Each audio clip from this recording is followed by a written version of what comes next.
గౌరవనీయులు చిరంజీవి గారు, వెంకటేష్ గారు, సినిమాటోగ్రఫీ మంత్రి గౌరవనీయులు శ్రీనివాస్ యాదవ్ గారు, మిత్రులు శంకర్ గారి పేరు చెప్పాను, చిత్ర నిర్మాత రామకృష్ణ గారు, వేదికను అలంకరించినటువంటి పెద్దలు, సినిమా డైరెక్టర్ గారు, నాకు అత్యంత అభిమాన నటులైనటువంటి నటరత్న ఎన్టీఆర్ గారి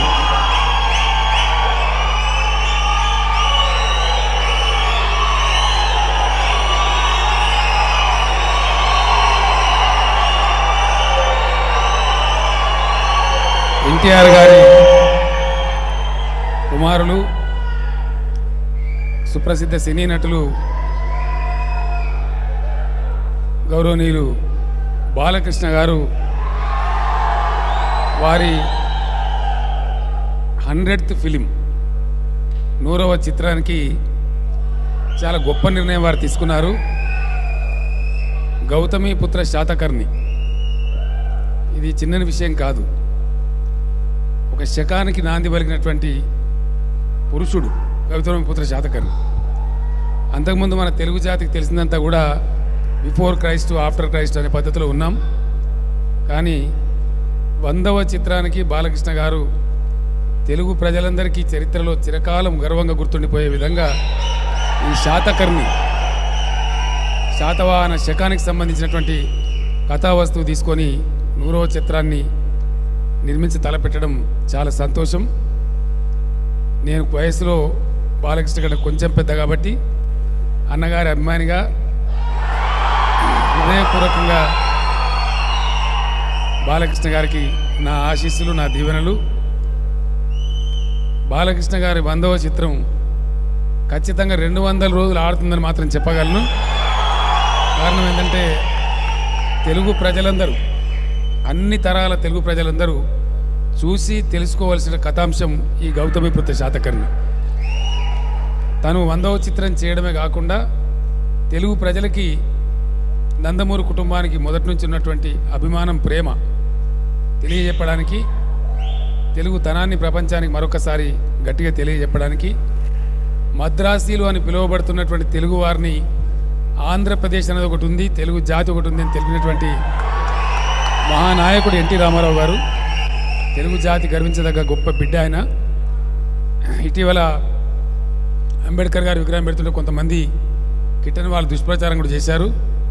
హైదరాబాద్లో ఉన్నటువంటి ఎన్టీఆర్ గార్డెన్ ఏదైతే ఉందో అది చిరస్థాయిగా ఎన్టీఆర్ గార్డెన్గానే ఉంటుంది, అద్భుతంగా ఉంటుంది. ఎందుకంటే ఆయన ఎన్టీ రామారావు గారు ఒక తరం నటుడు కాదు, ఆయన తెలుగు జాతి గర్వించదగ్గ తెలుగు బిడ్డ, గొప్ప తెలుగు బిడ్డ. కాబట్టి 2 తెలుగు రాష్ట్రాలలో ఏ మూలకు పోయినా ఎన్టీఆర్ గారి పేరు తెలియని వారు కానీ, ఎన్టీఆర్ కుటుంబం గురించి తెలియని వారు కానీ లేరు. కాబట్టి అంత మహానాయకుడు, అంత గొప్ప వ్యక్తి యొక్క స్మారక చిహ్నం ఏదైనా సరే తెలుగు ప్రజలు గుండెల్లో పెట్టుకొని చూసుకునేటువంటి గొప్ప సందర్భం. వారి కొడుకుగా బాలకృష్ణ గారు 100వ చిత్రం అన్ని విధాలుగా విజయవంతం కావాలని వచ్చిన పెద్దలందరూ కూడా మహామౌలే వేతించారు. అందరూ కూడా ఆశీస్సులు అందించారు. చిరంజీవి మెగాస్టార్ గారు, వెంకటేష్ గారు పైరు ఏం స్టారో నాకు తెలియదు, విక్టరీ వెంకటేష్ గారు, శంకర్ గారు వచ్చారు, దాసరి గారు, సరే ఉన్నారు, రాఘవేంద్రరావు గారు, మహామౌలందరూ ఉన్నారు. ఇంతమంది దీవెనలతో సంగీతం శ్రీనివాసరావు గారు పెద్దలు ఎన్టీఆర్ గారితోనే అనేక చిత్రాలు నిర్మించినటువంటి దర్శకులు వారు కూడా పెద్దలు కూడా వచ్చారు. నన్ను కూడా ఆశీర్వదించారు. ముహూర్తం స్టార్ట్ కొడతా ఉంటే ఇంతమంది మహామౌల సందర్భంలో సమక్షంలో జరిగినటువంటి ఈ ముహూర్తం గొప్పగా సినిమా అనుకున్నంత వేగంగా నిర్మాణమై రిలీజ్ అయ్యి తెలుగు ప్రజలకి, తెలుగు జాతి చరిత్రలో చిరస్థాయిగా నిలిచిపోయేటువంటి ఒక చారిత్రక సినిమా మిగిలిపోతుందని చెప్పి మీ అందరికీ కూడా తెలియజేసుకుంటూ మరొకసారి సోదరులు, మిత్రులు బాలకృష్ణ గారికి అభినందనలు తెలియజేస్తూ ఒక కోరిక ఉంది నాకు. సినిమా పూర్తయిన తర్వాత మొట్టమొదటి బ్యాచ్లో నాకు కూడా సినిమా చూపెట్టాలని కోరుకుంటూ, ఎందుకంటే మన చరిత్రకు సంబంధించిన అంశం కాబట్టి నేను ఫ్యామిలీతో సహా వచ్చి చూస్తాను. మళ్ళీ చిరంజీవి గారు మేమంతా కలిసే చూడాలని. ఫస్ట్ ఆడియన్స్ ఈ బ్యాచ్, స్టేజ్ మీద ఉన్న బ్యాచే ఫస్ట్ ఆడియన్స్ కావాలని చెప్పి అందుకు అవకాశం బాలకృష్ణ గారు కల్పించాలి, దర్శకులు గారు కల్పించాలని కోరుకుంటూ సంతోషం. Thank you.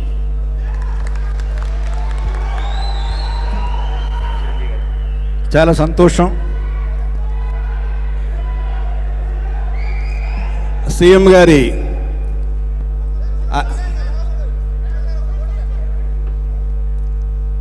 చంద్రశేఖరరావు గారి ఉదార స్వభావానికి వారి అభినందనలకి కృతజ్ఞత తెలుపుతూ, గౌతమి పుత్ర శాతకర్ణి ఈ ప్రారంభోత్సవానికి విచ్చేసినటువంటి 50 మంది పెద్దలకు, సినీ ప్రముఖులకు, నందమూరి అభిమానులకు ప్రతి ఒక్కరికి పేరు పేరున నా హృదయపూర్వక స్వాగతం. చాలా ఆనందంగా ఉంది. ఎందుకంటే 100వ సినిమా అనేది చాలా ప్రతిష్టాత్మకమైనటువంటి సినిమా. 100వ సినిమా గౌతమి పుత్ర శాతకర్ణి అని నిర్ణయం తీసుకోవడం అన్నది మొట్టమొదటి విజయంగా నేను భావిస్తున్నాను. ఇవి మైలురాయి వంటి సినిమాలు. ఇవి ఈ 100వ చిత్రం బాలకృష్ణ గారి చరిత్రలో ఇది అపూర్వమైనటువంటి సినిమాగా మిగిలిపోవటం ఖాయం. ఎందుకంటే ఎప్పుడైతే డైరెక్టర్ క్రిష్ని ఆయన కథని ఆమోదించి ఆయన దర్శకుడిగా పెట్టుకున్నారో అప్పుడే ఈ విజయం తథ్యం అన్న విషయం తేటతెల్లమైపోయింది. ఇలాంటి సినిమాకి, ఇలాంటి చారిత్రాత్మకమైన సినిమాలకు సరైన దర్శకుడు క్రిస్. కారణం ఆయనలో ఆథెంటిసిటీ ఉంటుంది. అది ఉదాహరణకి ఈ మధ్య సినిమా కంచె, అది సెకండ్ వరల్డ్ వార్ సినిమా. మన తెలుగులో అలాంటి హాలీవుడ్ స్థాయిని మరిపించే విధంగా తీసటం అనేది అది ఆషామాషి విషయం కాదు. అది క్రిస్ వల్లే అవుతుంది. అది అలాంటిది ఈ రోజున ఈ చారిత్రాత్మకమైన సినిమా శాతకర్ణి ఖచ్చితంగా ఆనాడు పూర్వకాలంలో ఎలా జరిగింది, ఎలాంటి ఆథెంటిసిటీ తోటి ఉంటుంది అన్నది మనకి తేటతెల్లంగా ఆయన తెర మీద చూపించగలరు. దానికి క్రిస్ అన్ని రకాలుగా న్యాయం చేస్తారు నమ్మకం నాకుంది. ఆ పాత్రలో ఇమిడిపోయి అత్యద్భుత నటనతోటి మనల్ని అందరినీ అలరిస్తారు బాలకృష్ణ అన్న నమ్మకం నాకుంది. ఇలాంటి పాత్రలు చేయటం బాలకృష్ణ గారికి అవలీలగా ఉంటుంది. ఆయనకి అది కేక్ వాక్. దాంట్లో ఆయన రాణిస్తారు, మనల్ని అలరిస్తారంటలో ఎలాంటి సందేహం లేదు. ఈ మధ్యకాలంలో 100 రోజులు ఆడటం అనేది గగనమైపోయింది. అలాంటిది ఈ cinema silver Jubilee, golden Jubilee ఆడాలని మనస్ఫూర్తిగా కోరుకుంటున్నాను. ఇది ఒక అద్భుతమైనటువంటి చిత్ర రాజ్యంగా మిగిలిపోవాలని మనస్ఫూర్తిగా కోరుకుంటూ, ఆ భగవంతుడికి ఈ యొక్క యూనిట్కి వీళ్ళందరూ కూడా శుభాశీస్సులు అందివ్వాలని మనస్ఫూర్తిగా కోరుకుంటూ ఆల్ ద బెస్ట్. ఒక legend Simha lion, my good friend.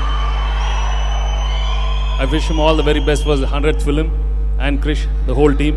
ఒకటే చెప్పగలను, 100 రోజులు కాదు కదా, 200 రోజులు 1000 థియేటర్లో నడుస్తుంది. Okay, all the best. Thank you very much. Balayya Babu చరిత్రలో 100వ సినిమా. 100వ సినిమా అంటే ఎన్నిక చేసుకున్న సబ్జెక్ట్ గౌతమీపుత్ర శాతకర్ణి. మొట్టమొదటి తెలుగు చక్రవర్తి కథను ఎన్నుకోవడం తెలుగు జాతి గర్వించదగ్గ విషయం. ఇది మామూలు విషయం కాదు. 33 రాజ్యాల్ని జయించి చక్రవర్తి అయిన గౌతమీపుత్ర శాతకర్ణి కథని ఈ రోజున మనం చేసుకుంటున్న ఉగాది పచ్చడి ఆయనతో ప్రారంభమైంది. అటువంటి మహనీయుడి చారిత్రాత్మక కథని నిజంగా తీయాలని ఆలోచన కృషికు రావడం, దాన్ని బాలయ్య బాబు ఆమోదించడం నిజంగా తెలుగు జాతి గర్వించదగ్గ విషయం అని మీ అందరికీ తెలియజేస్తుంది.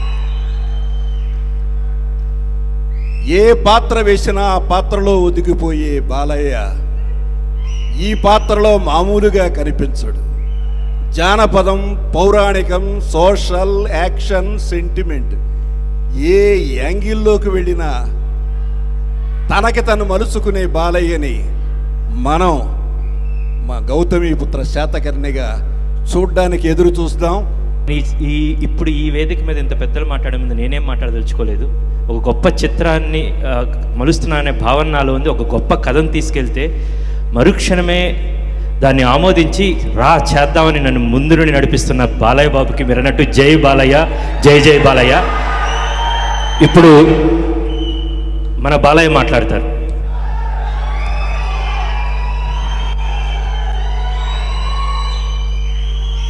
ముందుగా గౌతమిపుత్ర శాతకర్ణ చిత్రానికి, నా 100వ చిత్రానికి ప్రారంభోత్సవానికి విచ్చేసిన దర్శకరత్న దాసనారాయణరావు గారికి, అలాగే దర్శకేంద్ర శ్రీ రాఘవేంద్రరావు గారికి, అలాగే సింగీతం శ్రీనివాసరావు గారికి, కోదండరామరెడ్డి గారికి, విజేంద్ర ప్రసాద్ గారికి, అలాగే భరద్వాజ్ గారికి,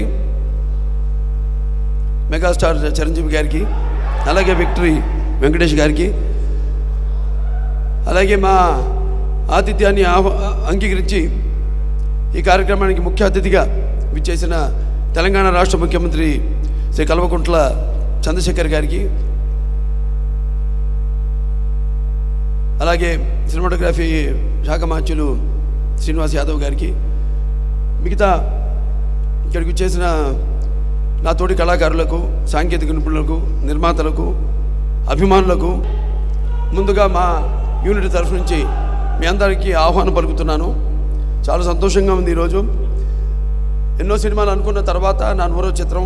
ఎందుకంటే అనుకోవడానికి 100వ సినిమా అది సినిమా కావచ్చు అందరికీ, కానీ నాకు మాత్రం అది ఇన్ని విభిన్నమైన పాత్రలు చేసి నా ఈ యొక్క నటన ప్రస్థానంలో మరి 100వ చిత్రం అనగానే అనుకోకుండా అది కాకతాళీయంగా లేకపోతే యాదృచ్ఛికంగా ఎన్నో సినిమాలు కథలు వినడం జరిగింది. అందులో కొన్ని నచ్చాయి, కొన్ని నచ్చలేదు. ఎందుకంటే కొన్నేమో మన 100వ చిత్రం స్థాయికి, మరి నాకు 100వ చిత్రం అంటే ఇంకా ఎన్నో సినిమాలు చేయాలని ఒక ఆశ, తాపత్రయం, తపన ఉంది నాలో. ఎందుకంటే ఎప్పుడైనా సరే ఒక కొత్త దానాన్ని తెలుగువారు ఎప్పుడు స్వీకరిస్తారు, ఆదరిస్తారు అనడానికి నాన్నగారి కాలం నుంచి కూడా ఆయన ఎన్ని వివిధ పాత్రలు చేసినా కూడా ప్రజల మీద నమ్మకంతో కాలం ఆయన వెంట నడిపించుకుంటూ, కాలం వెంట ఆయన నడవకుండా ఎన్నో చిత్రాలు ఆయన చేయడం జరిగింది. వాటినన్నిటి కూడా ప్రేక్షకులు ఆదరించారు. అలాగే ఆ తపన ఒక ఆయన వారసుడిగా మరి నాలో కూడా ఉంది. ఎన్నో రకరకాల పాత్రలు, వైవిధ్యమైన పాత్రలు చేయాలని, ఎన్నో మంచి కథా చిత్రాలు చేయాలని, అలా తపన ఇంకా నన్ను ముందుకు నడిపిస్తుంది. అటువంటి తరుణంలో మరి అందరు ఎన్నో ఆశలు పెట్టుకున్నారు 100వ సినిమా అని. సరే, దానికి తగ్గ స్థాయికి కొన్ని కథలు లేవని అనుకోకుండా కాకతాళీయంగా యాదృచ్ఛికంగా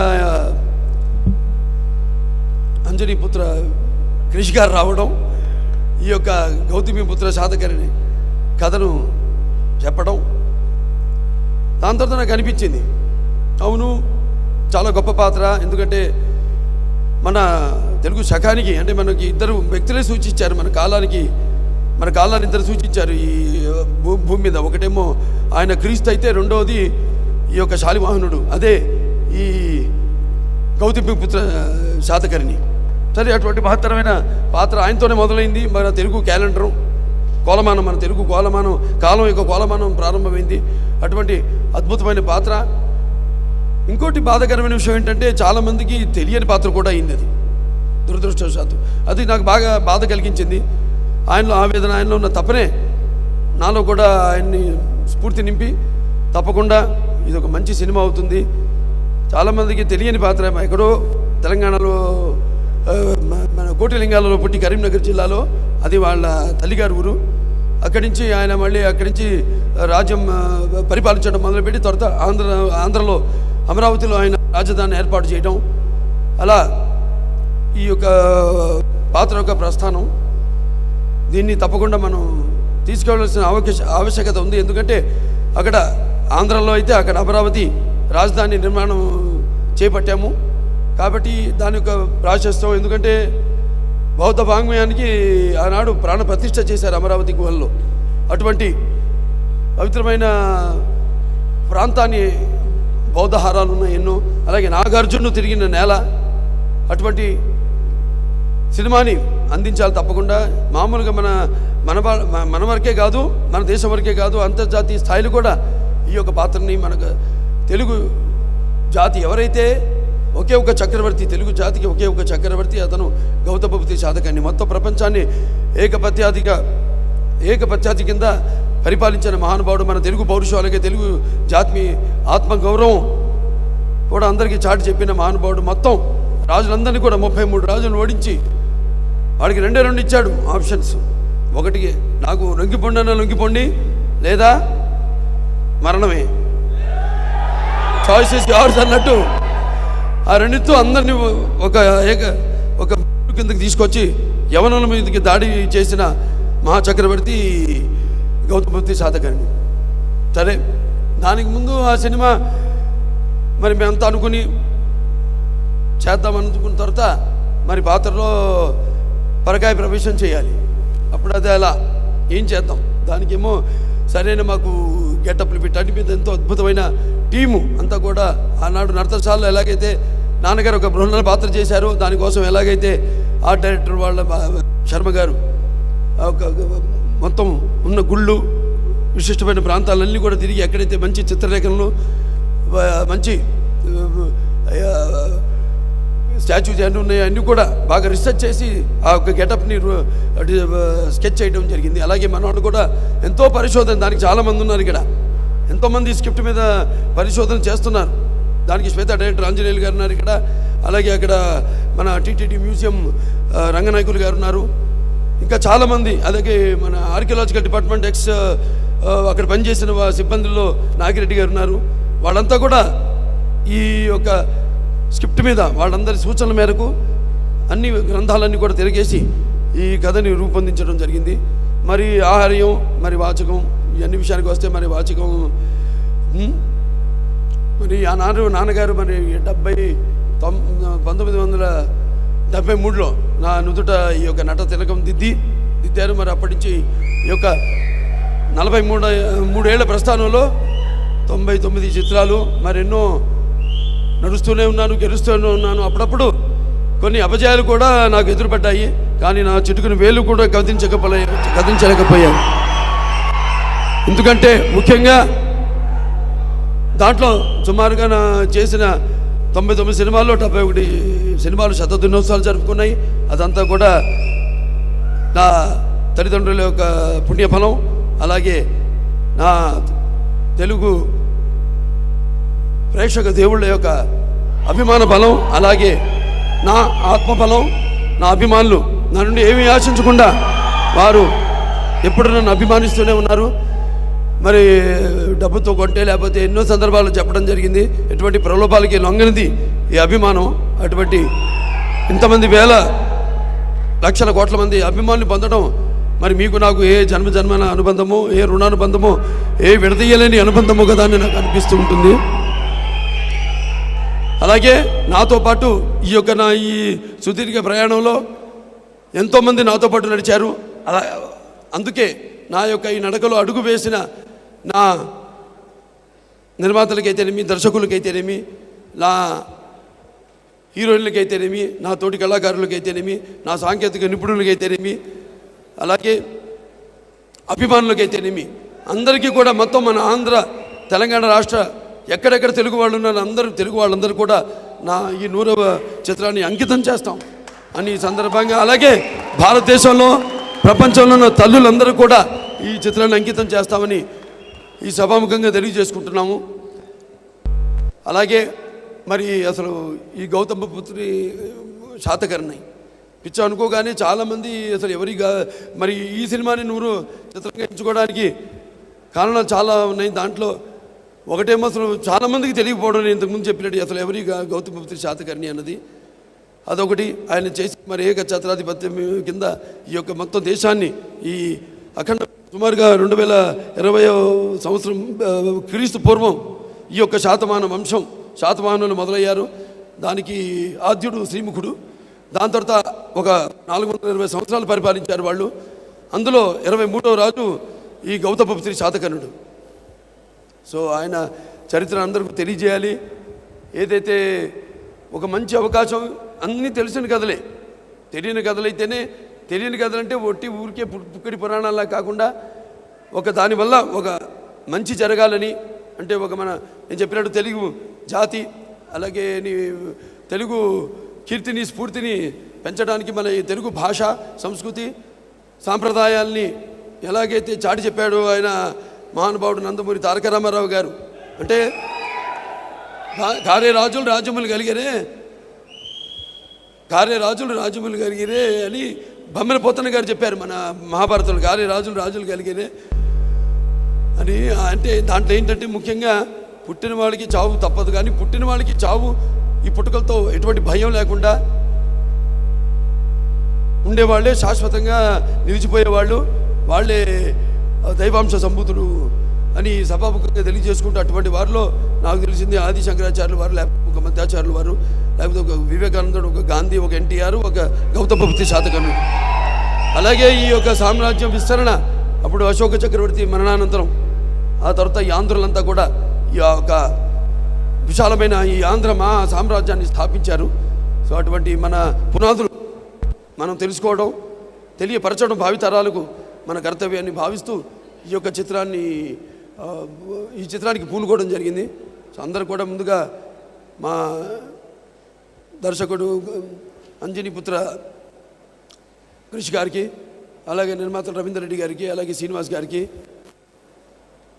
అందరూ కూడా, అలాగే ఈ చిత్రాన్ని పనిచేస్తున్న సాంకేతిక నిపుణులు అయితేనేమి, నటీనటులు అందరూ కూడా నా అభినందన తెలియజేసుకుంటూ, అందరూ కూడా మాకు ఒక జనరల్గా ఒక అలవాటు, ముందుగా నెమ్మదిగా ఒక్కొక్క అంచులుగా మెట్టెక్కుతూ ఎలాగైతే జీవితాన్ని మనం అన్ని రంగాలు కూడా మనం భాగించుకోవాలో అలాగే సినిమా కూడా అటువంటిది. సినిమా అనేది ఈనాడు ఒక నిత్యావసర వస్తువు. మరి ఈ దైనందిన కార్యకలాపాలలో పడి మనిషి ఎలాగైతే ఈ యొక్క వివిధ తనకి నచ్చిన వాటిని ఎంచుకుంటున్నాడో అలాగే వినోదం కోసం సినిమాని ఎంచుకున్నాను. సినిమా కేవలం వినోదం కోసమే కాదు, అటు కళ్ళు మూసుకుంటే కనేది కళ, కళతో అభినయించేది కళ, నిద్రపోతున్నప్పుడు కనేది కళ, నిద్రపోతున్న జాతిని మేల్కొల్పేది కళ అని అప్పుడు నాన్నగారు కొత్త నిర్వచనం ఇచ్చి రాజకీయానికి అయితేనేమి కళకైతేనేమి, అలాగే ఈ యొక్క చిత్రం ద్వారా మంచి సందేశాన్ని జాతికి ఉపయోగపడే చిత్రంగా యావత్ మన జాతికే కాదు, దేశానికే కాదు, ప్రపంచానికే ఒక యోధుడి గాథ తెలియవలసిన అవసరం ఉంది. సో ఈ చిత్రంలో నటించడం అది నా పూర్వజన్మ సుకృతంగా భావించుకుంటూ మరొకసారి ఇక్కడికి ఈ యొక్క కార్యక్రమం విజయవంతం చేయడానికి విచ్చేసిన పెద్దలందరూ కూడా, ప్రముఖులకి అందరూ కూడా, దర్శకులు అయితేనేమి, నిర్మాతలు అయితేనేమి, కళాకారులు అయితేనేమి, సాంకేతిక నిపుణులు అయితేనేమి, అలాగే నా అభిమానులకైతేనేమి అందరూ కూడా నా హృదయపూర్వక కృతజ్ఞత అభివందనాలు తెలియజేసుకుంటూ నేను సెలవు తీసుకుంటున్నాను.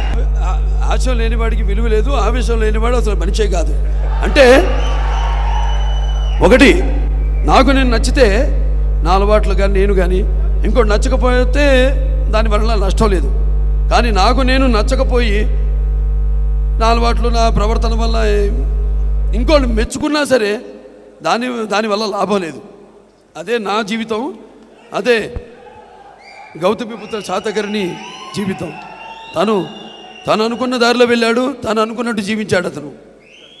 అదే నేను చెప్పాను ఇందాక, ఆయనకి నాకు నేను చదువుతున్నాను చెప్పా కదా, చాలా దీని మీద ఎంతో రీసెర్చ్ చేస్తున్నాను. దాంట్లో ఈ పుస్తకాలు చదవడంలో నాకు తెలిసిన విషయం ఏంటంటే ఆయనకి నాకు చాలా దగ్గర పోలికలు ఉన్నాయి. ఆవేశంలో అయితేనేమి, ఆలోచనలో అయితేనేమి. సో ఆలోచన లేనివాడు అసలు జీవితమే అంటే ఆవేశం లేనివాడు అసలు వాడు మనిషే కాదని, అలాగే ఎవరికి కావాల్సిన దారిలో వాడు నడిచి అదే అతనే డిక్టేటర్.